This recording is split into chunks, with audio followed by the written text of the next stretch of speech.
Have you ever been lost? Have you ever been so much in the dark that you didn't know if there was any way out? Have you ever been there? Have you ever been depressed? Has your heart ached, longing, missing something or someone? This song is for you.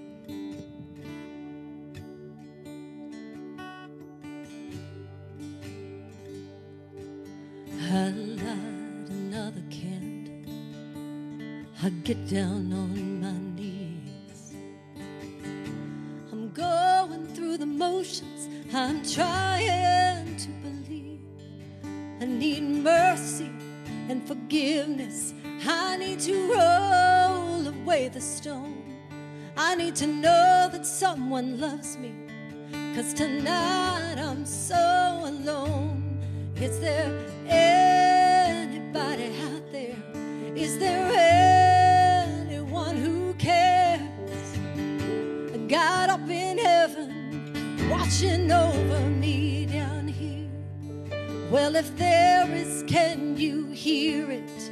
This longing in my spirit, this whisper from my heart, this prayer in the dark.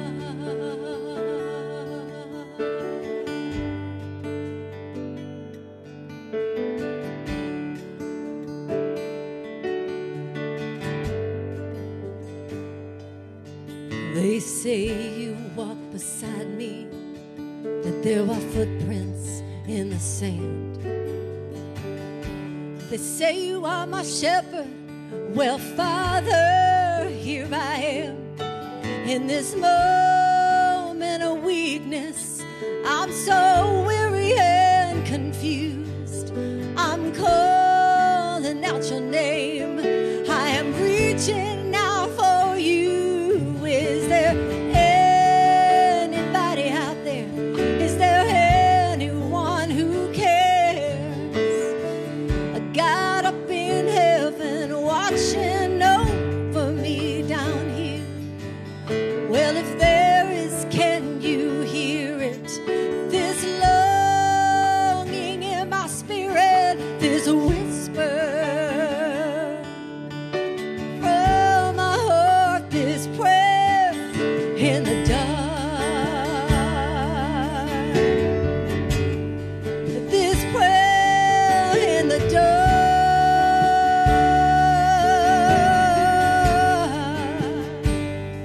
I want to believe.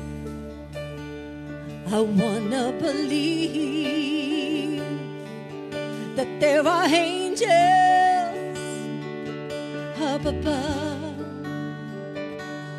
I want to believe. I want to believe that there's a life after death, and then all that is left is love.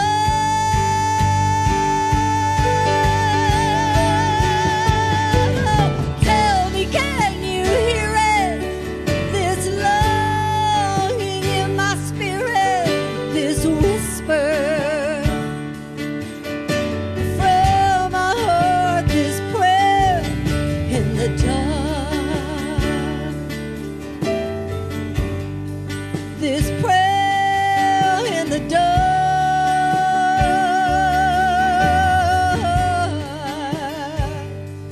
Have you ever been there?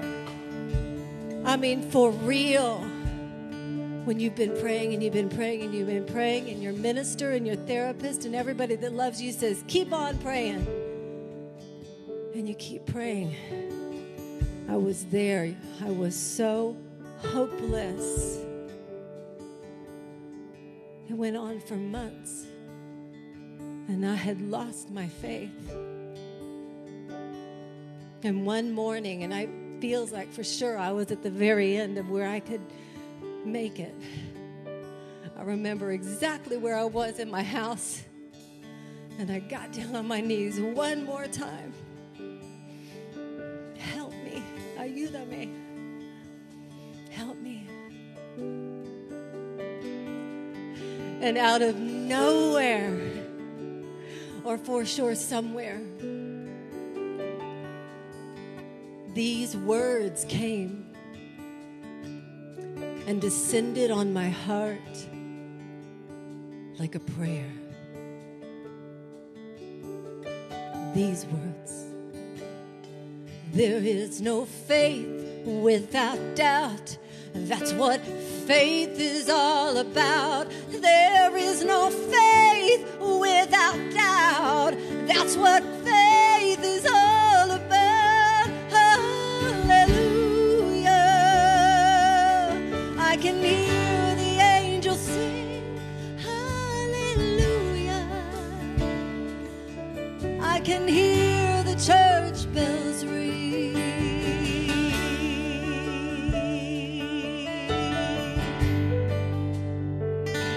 There is no faith without doubt. That's what faith is all about. There is no faith without doubt.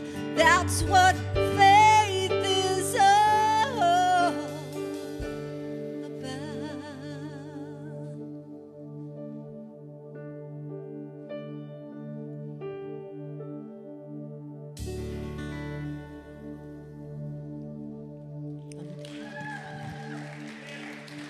Wow.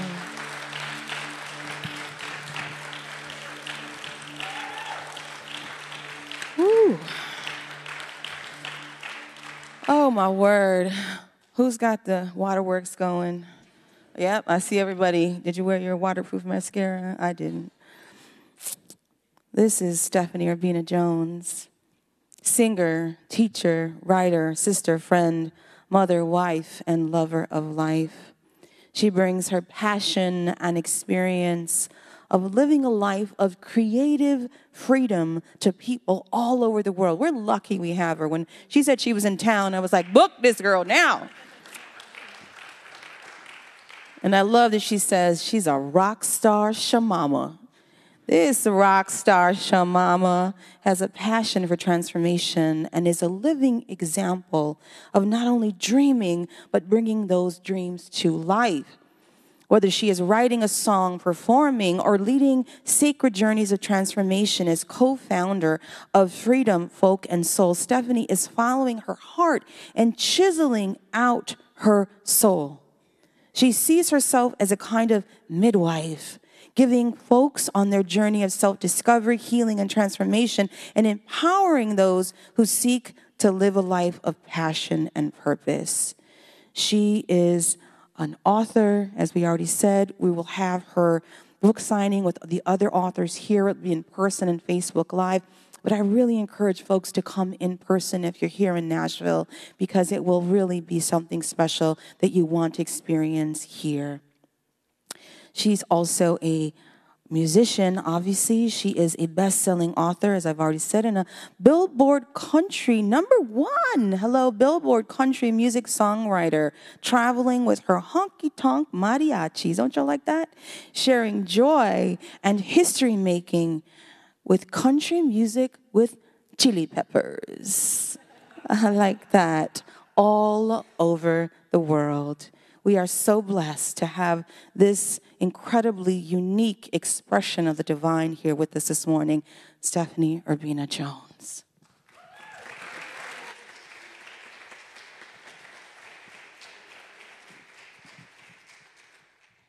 I just have to say it. What about that dress?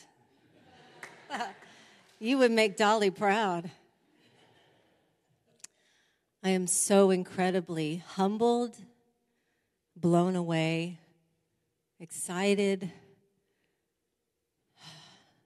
I just don't even know what to say, because this is the womb of the room where my spirit and my heart were reborn 15 years ago.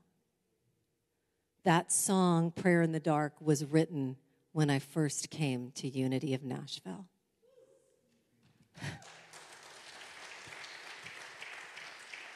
Thank you for being my family, my tribe, and reseeding my heart and my dreams. I want to share with you the road that I've been on.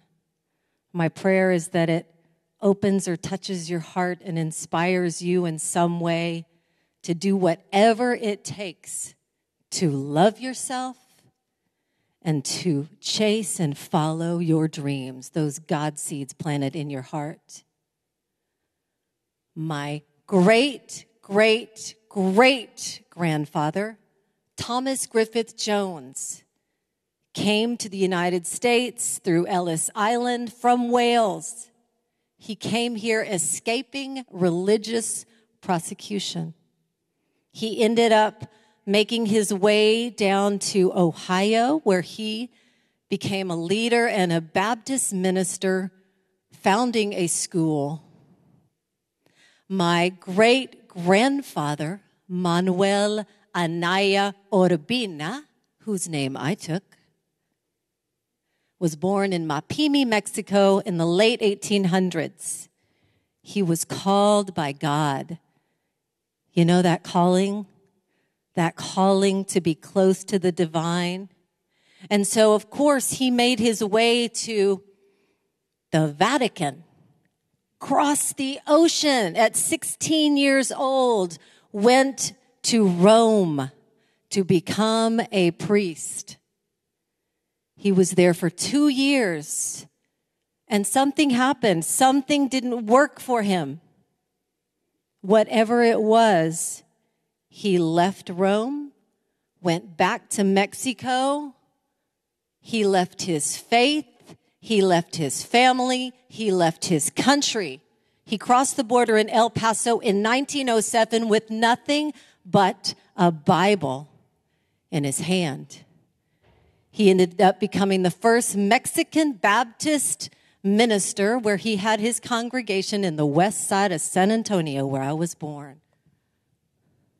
I come from a lineage of faith and doubt, and a willingness programmed in me, in you, in all of us, to listen to that higher calling, to listen to that road calling us forward. I was born in San Antonio, Texas, like I said, bicultural. I have a beautiful brown daddy. I love his hands. I'm in love with my dad's hands and his heart. And a gringa, that means a white-ish mother in the late 60s, early 70s. It was not a safe place to necessarily be a Mexicana. My first memories were of incredible joy. Family gatherings, barbecues, mariachis rehearsed in our neighborhood. And we knew all of them. Country music, and again, a celebration of love, everybody being included, everybody joining in. When I feel back to those first years of my life, I feel such joy. And is why I sing with mariachis.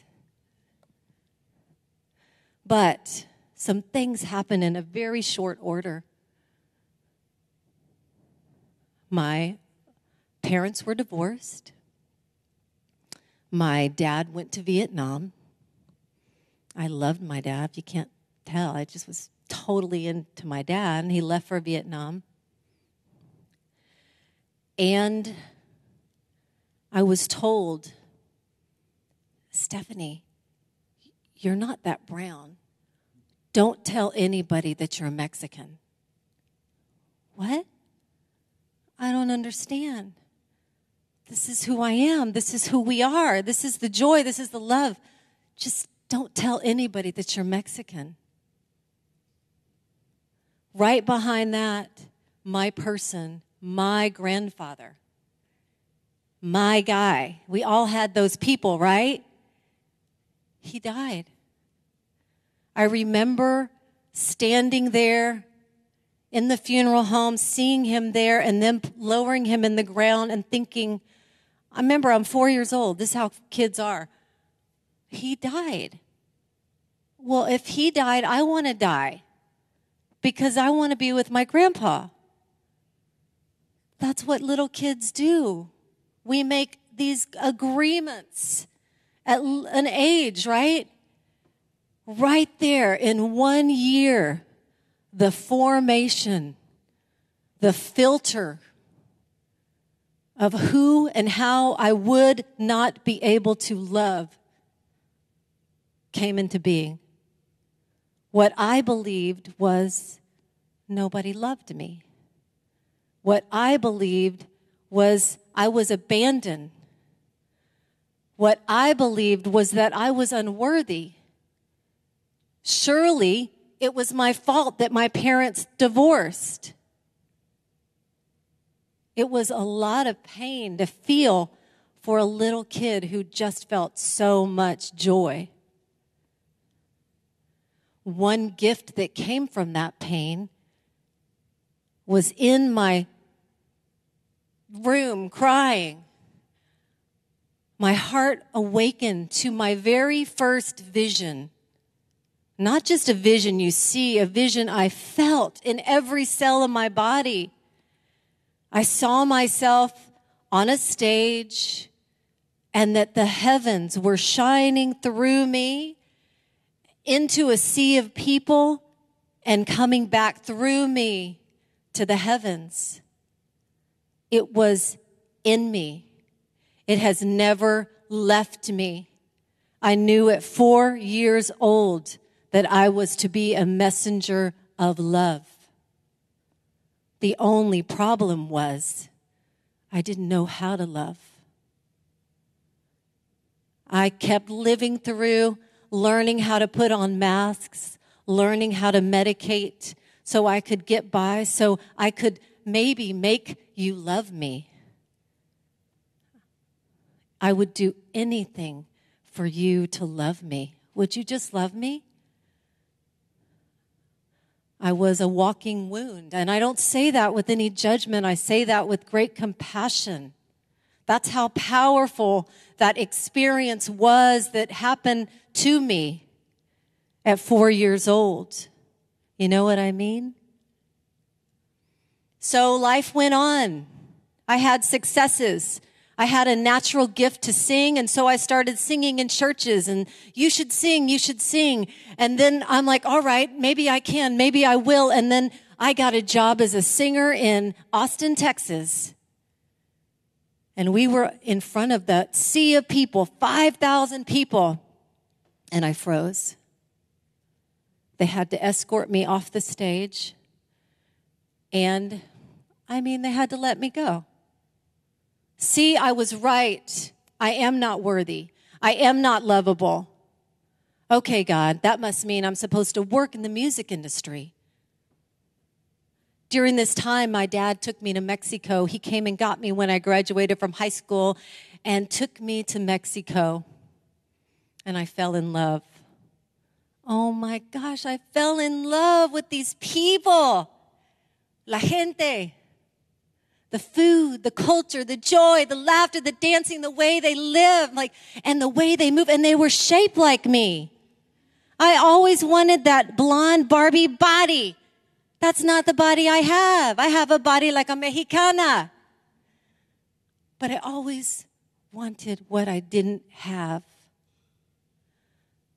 I want to tell you a story about a little Mexican woman. She was my aunt, never met me. We go to her house. I can't understand what she's saying. Her hands are flying everywhere. Before we leave, and she's fed us well, she says, I have to give you a gift, my dad says, in Spanish. She goes to the bathroom, and she brings me a half a bottle of shampoo. That's what she had to give. That's what she gave. This is who I am. This is my culture. Don't you tell me not to be who I am. Now I'm getting mad. And so I get in my car, and I head to Nashville, Tennessee. Where are the Mexicanos? Where are we? We're listening to country music. We're not anywhere. And so it's my mission to be a part of bringing this to the world, this joy, this love. And so I started writing songs. And it was during this time that my abuelita, my little grandmother, Virginia Urbina Jones, called me to her bedside as she was passing from this world to the next. She had a lot of things to say, believe me, like abuelitas do, grandmothers. She was talking to my grandfather on the other side. She was talking to me, and she said, "Mija, you are here to be a messenger, a mensajera." That means messenger. You are here to bring joy and music and celebrate our culture with the world. You're here. She said this right before she died. You're here to make country music with chili peppers. For real. I said, "Grandma, I can't. I tried. I don't have it in me. I can't."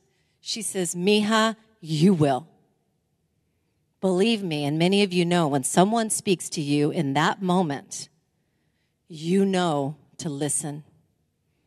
I went back to Mexico on my own to connect to my heritage, to connect to my roots.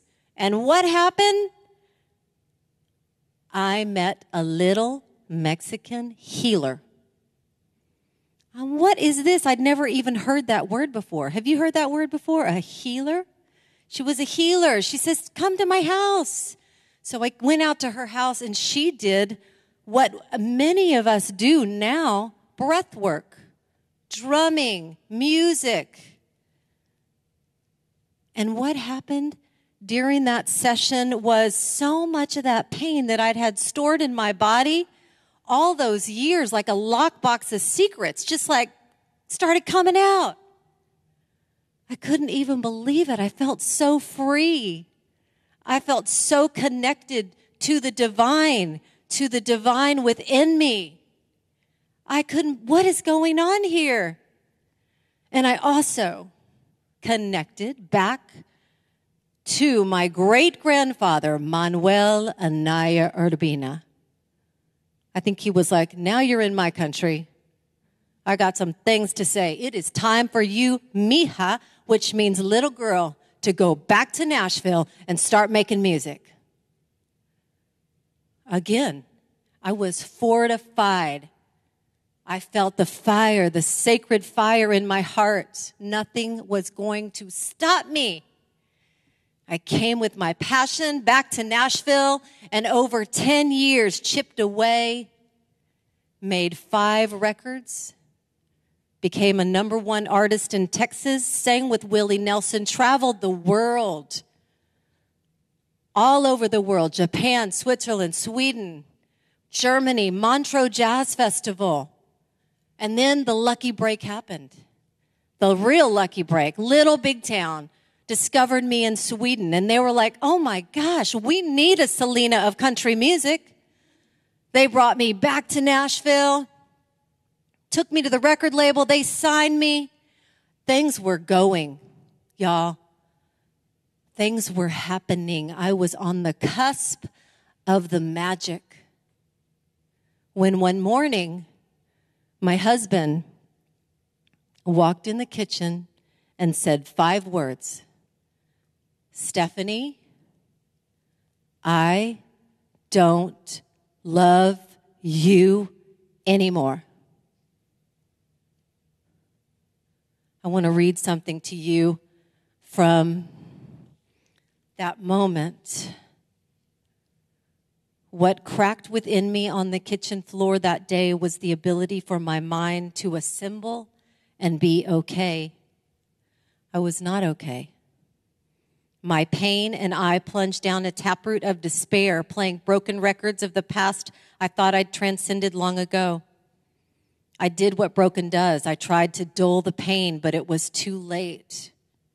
I was a walking, wounded, haunted by feeling unworthy, unwanted, and filled with shame.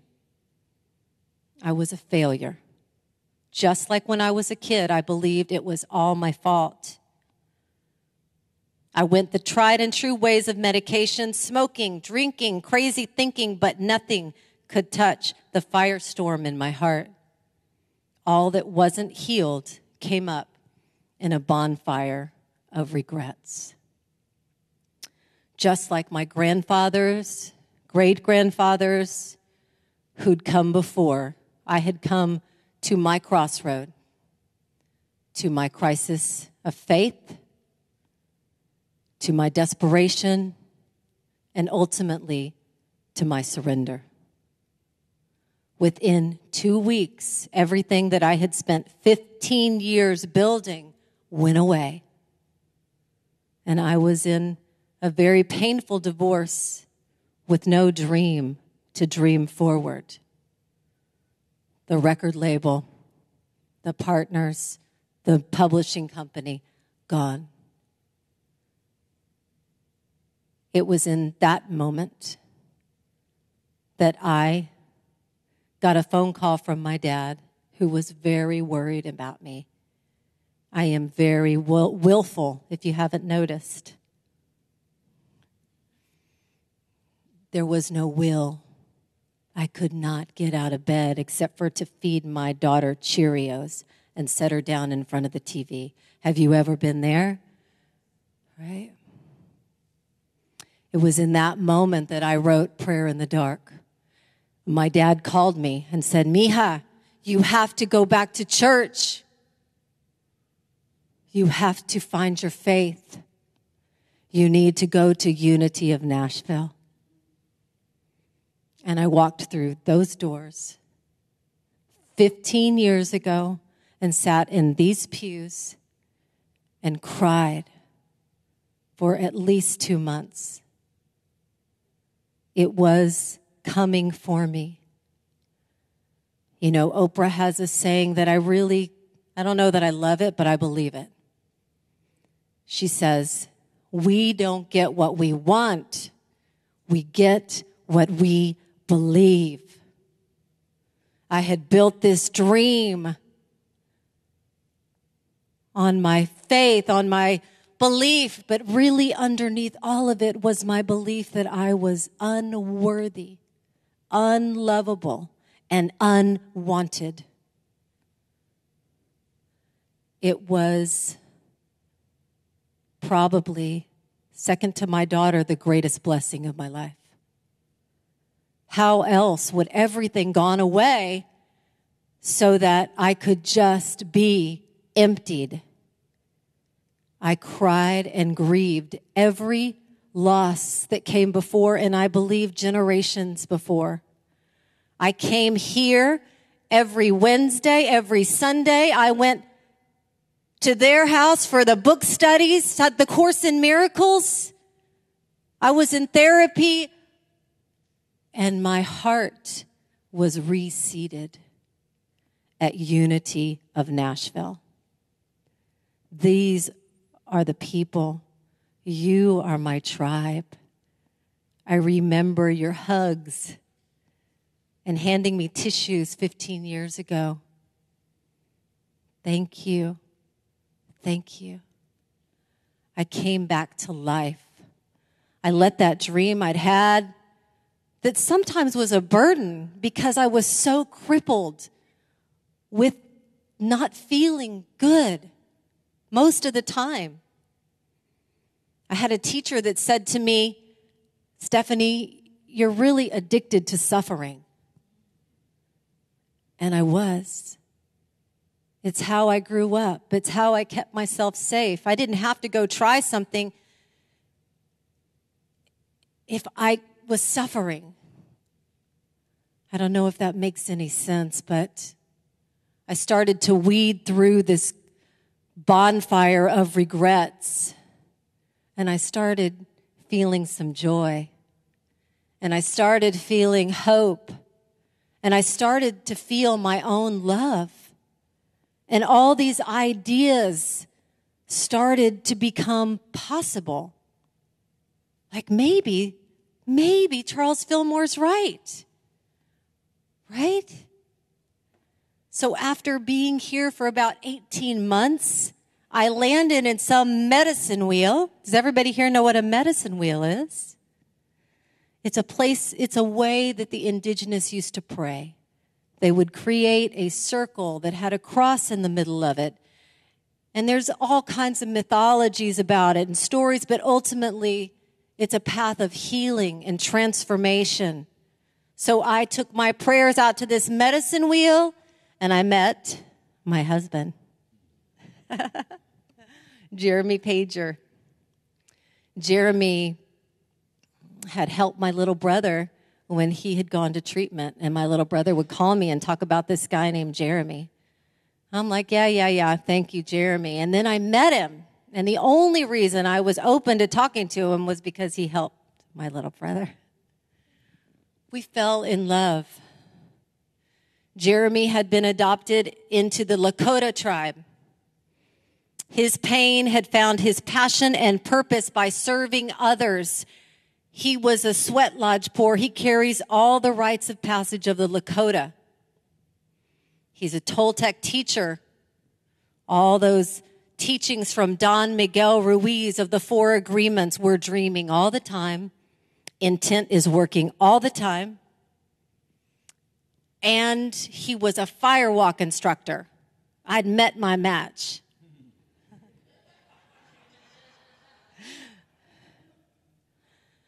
And so for the next few years, I took my pain to task in all these ceremonies and initiations, the sweat lodge, the temescal, the breath work.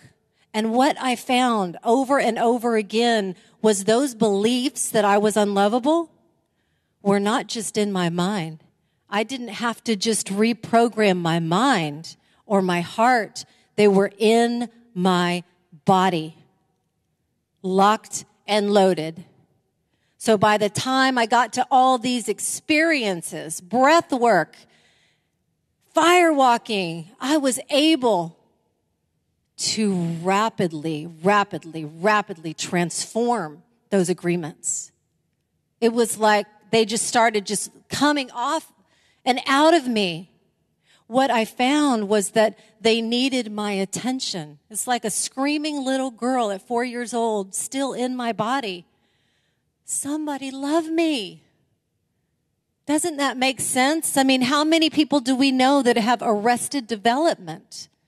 And I don't mean that with any shame. I mean that that's what happens when we're in pain, when we get locked down in trauma, or even one saying, one moment. We get shut down and we are still a little kid or a teenager from that moment in our body.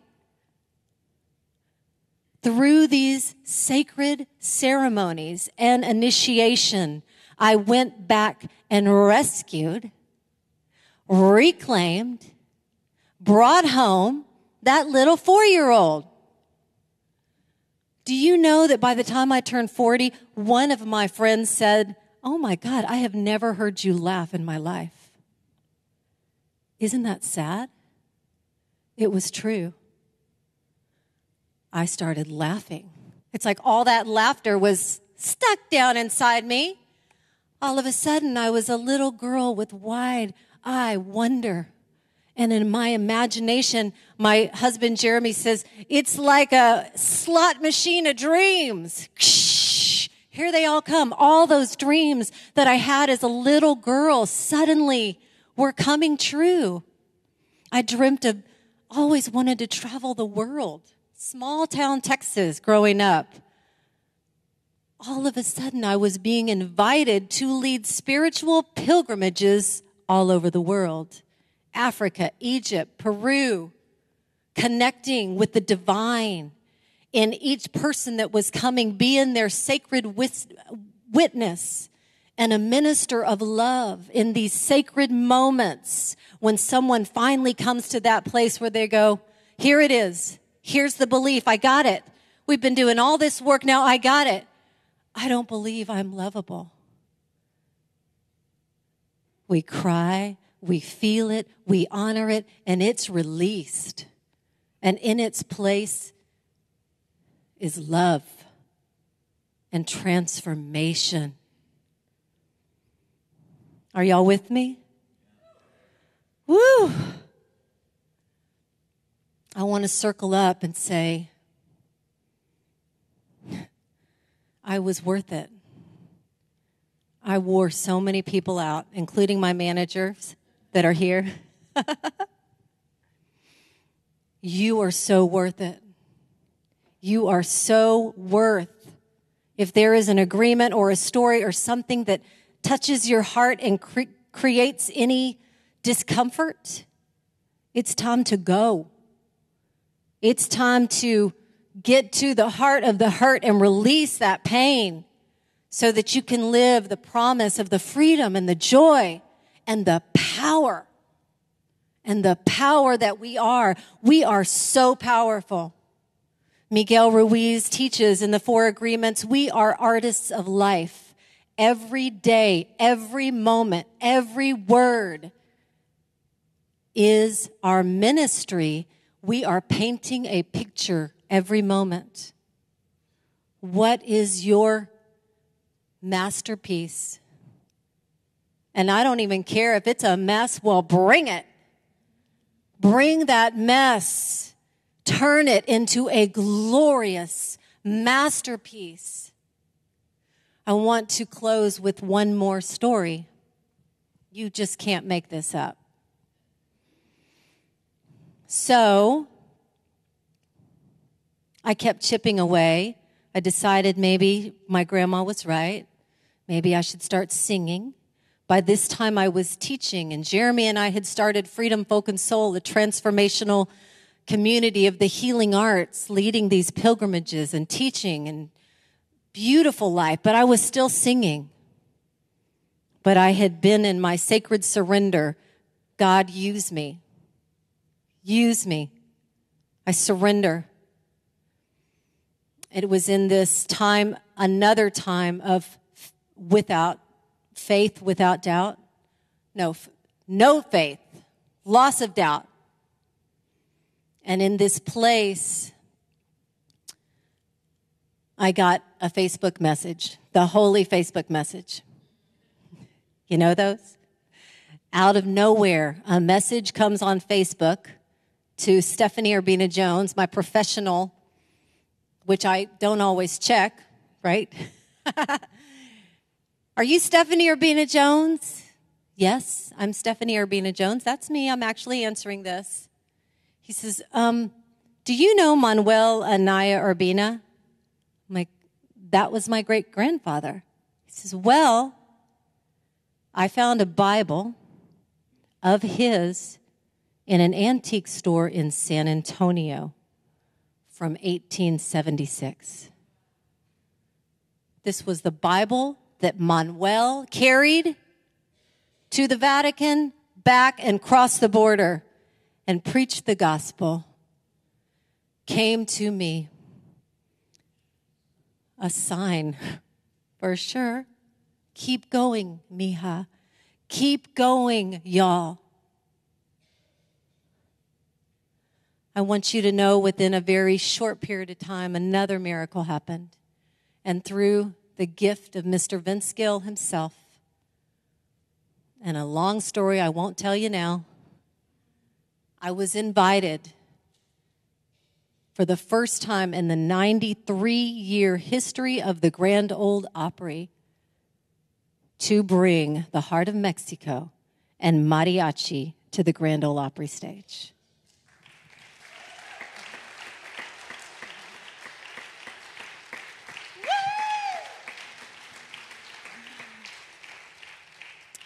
It was and is amazing to bring joy to the world.